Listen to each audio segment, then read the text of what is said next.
Basic Principles, Chess, by Ryan. There are 6 pieces in chess. Here is the pawn.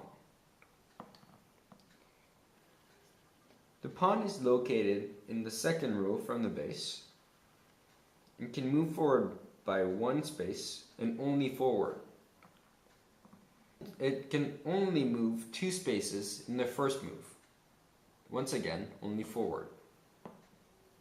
After that, he needs to continue to move on by 1 move. When he attacks another piece, he attacks diagonally. The pawn is also special, as if it reaches the other end of the field to the enemy's first line, like so, it becomes a queen.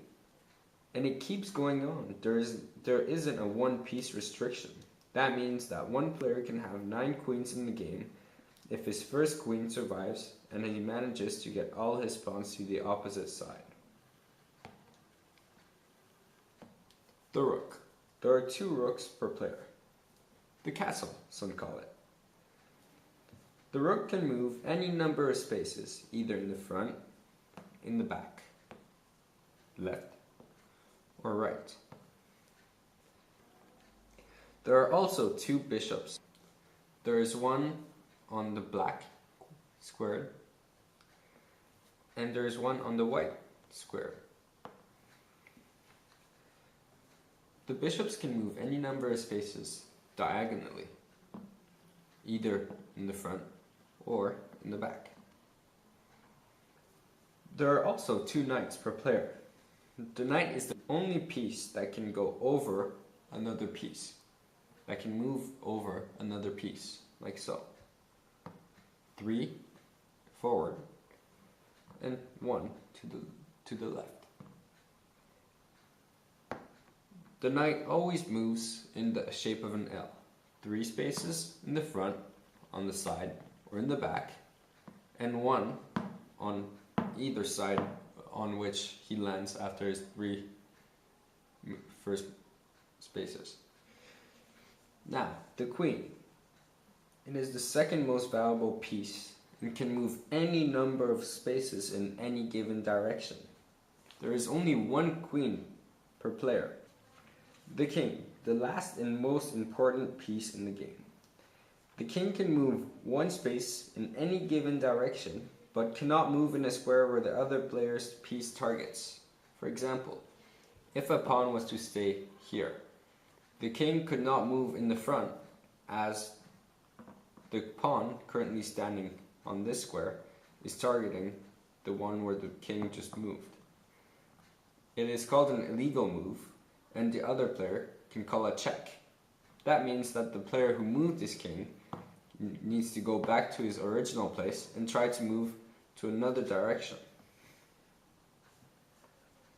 The king can also castle. Now, castling is a very good trick. It allows one to store his king out of harm and position his rook in the same time in an offensive way. But there is a catch. If you move your king once before you castle, or the rook you desire to castle with, you can no longer castle. If I was to castle on the left at this moment, here is what would happen.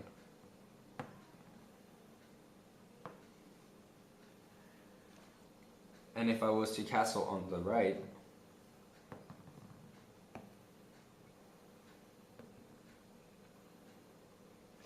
to win the game, one player must trap the king of the opposite player. Trapping means positioning his piece in a manner in which the other player cannot move in any direction without his king being defeated. For example, here you can see that the king cannot move because the rook, standing on this line, blocks the king from moving on either sides, and the rook here blocks the king from moving forwards. Therefore, the king is trapped, and that is called checkmate. There are 2 colors in chess, the white and the black.